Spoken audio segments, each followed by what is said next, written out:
you about the IFC from 2001 on January 19th at Tropicana, Atlantic City, New Jersey. I fought Kareem Ellington. My name is Eddie Roland.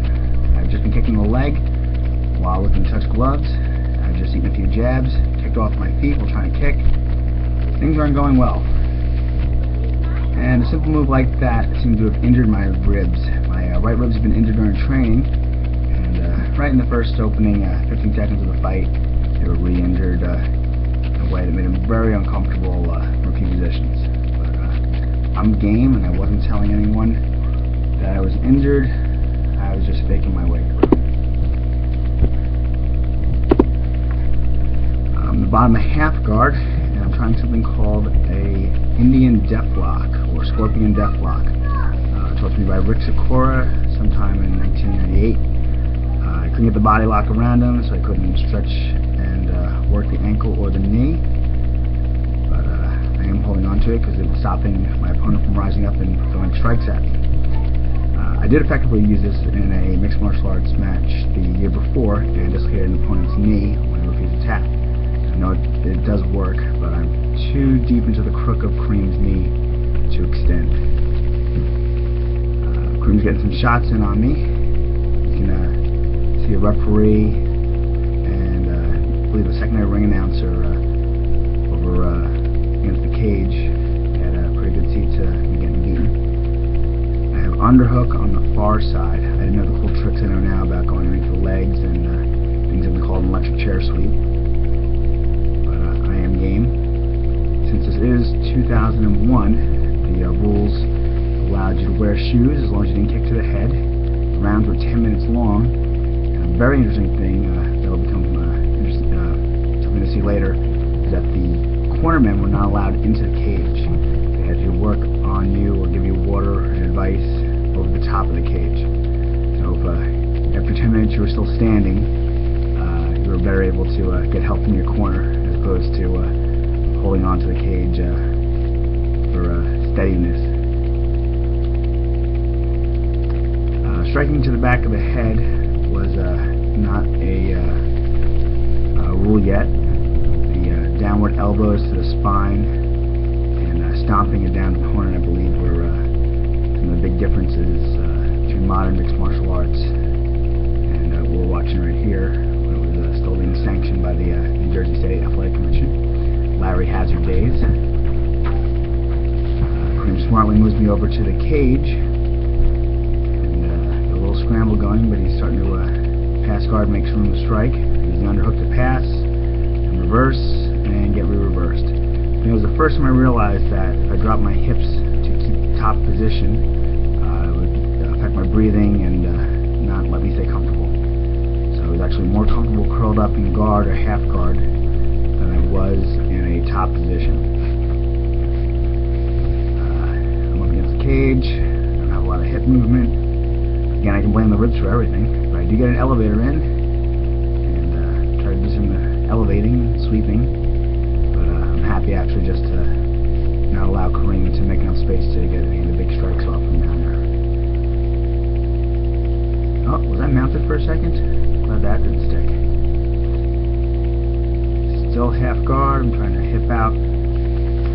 Again, at this point in my career, I didn't know much about use of underhooks except from the bottom of the side mount. I was mostly trying to tie up and do the traditional guard sweeps from the bottom of half guard. So knowing what I know now, I would have been able to take it back and bad ribs or not, been safer and be able to attack better. But that wouldn't be an interesting story, would it? The referee for this match is Mason White. So I can show you it's an old school IFC. This was the second IFC in Atlantic City at the Tropicana. And, before the UFC had come in and got their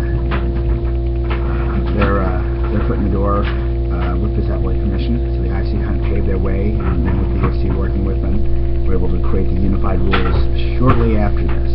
But at this point, we're still on old school rules. I'm going for something called a floating rib lock, but I don't have the right spot. I don't have the rib strength to really extend on it. Kareem's abs are strong. I have an elevator in, I have an underhook, I lose the elevator, I lose the underhook, back to half guard.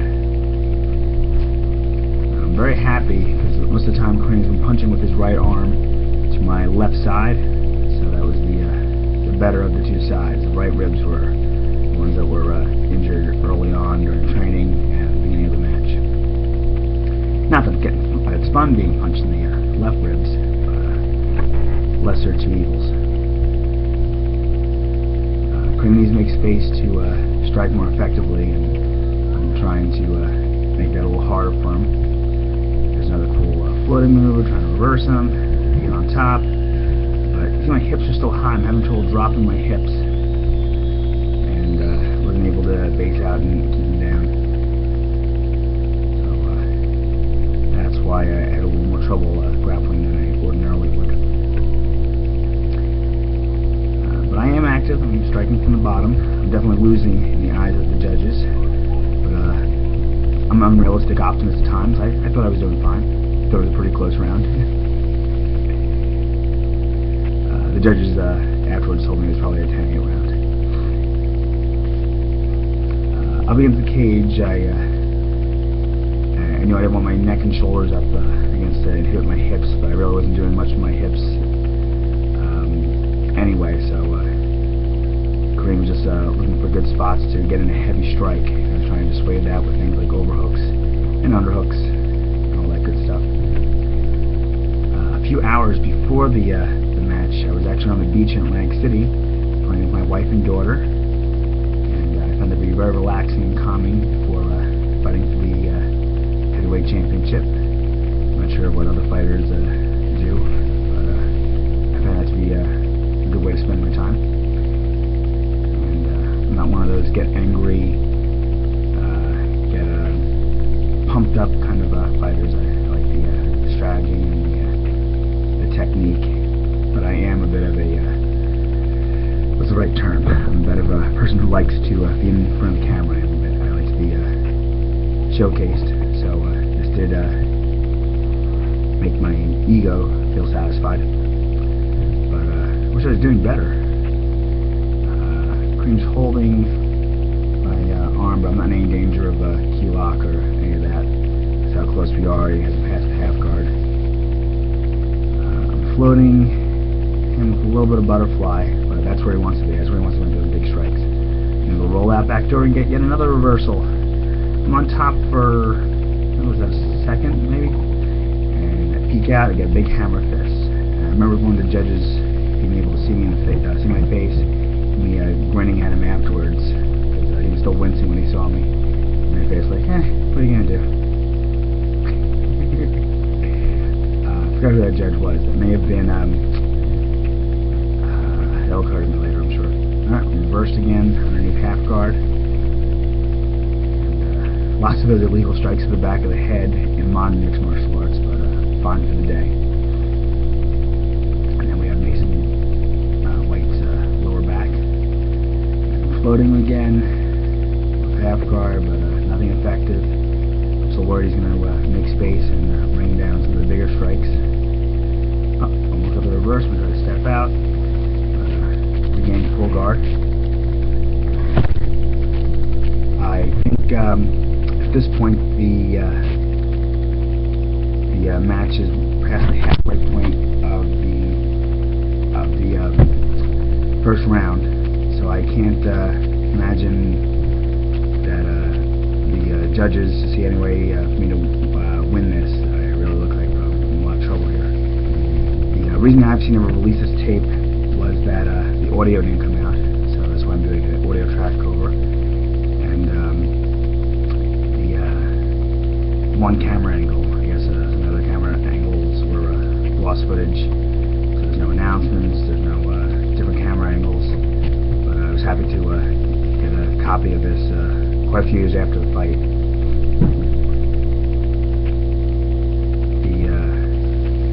Previous event they had run on September 30th of 2000. I'm going to miss an elbow here. Ooh, what just missed? Is one of the last times you'll see a tournament in New Jersey. We actually had 4-man tournaments. These were single fights. I mean, there was tournaments earlier that night, so that might actually have been the last tournament day. And that's the end of the first round. 10 minutes seems to fly by when you're taking a beating.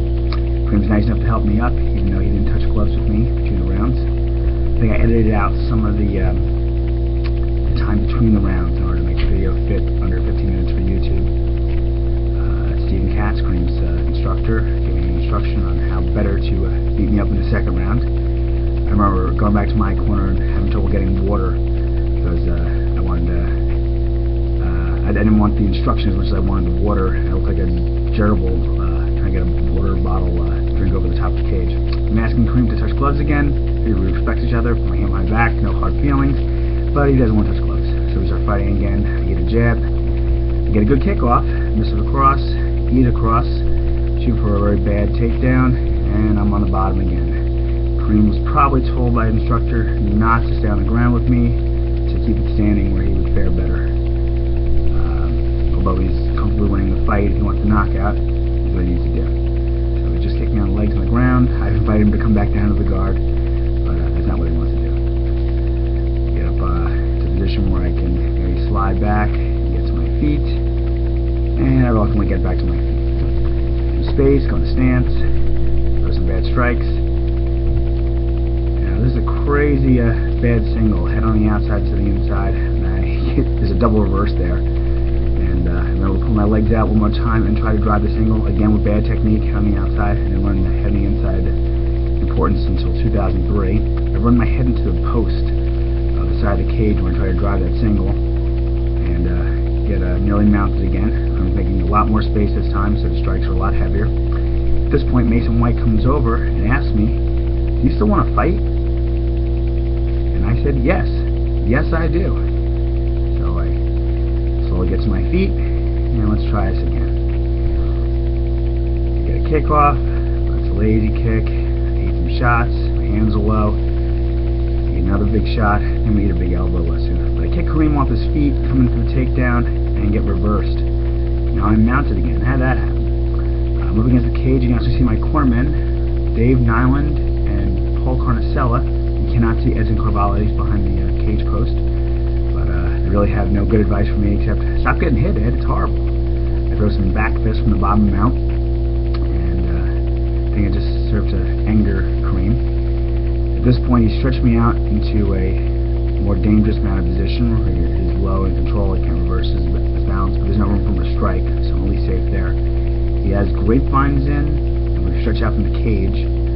At this point, I'm thinking he's relaxing and getting ready to do another big striking flurry on me. So I need to figure something out. So I reach and get a couple of strikes off, but I can't seem to get to his feet. I reach again. Wait, there's the heel. And I grab the foot to the top of that, and it's a pretty rare submission. I've never seen it done before. Kareem taps out to a toe hold from the bottom of the mount with a leg scissor assist. My cornerman, crowd very confused. Referee saw the tap and hug, and time to celebrate. A very confused crowd, has no idea how or why I've won.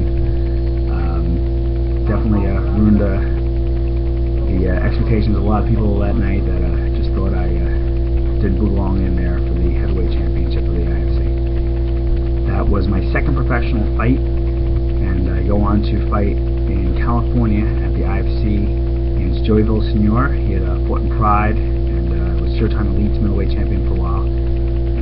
I don't win to him, but I did definitely have my moment in the sun this IFC on January 19th, 2001 in Atlantic City, Tropicana on the boardwalk in New Jersey. Go back to my corner and really just trying to soak this all in. I had a rough training session, rough training camp the weeks previous with the rib injury, re-injured knee. The opportunity to fight for the heavyweight championship and professional match doesn't come up often enough, so I had to go for it. Thank you very much for watching. My name is Eddie Rollon, EDDYROLON from Team Endgame. TeamEndgame.com has information. Thank you.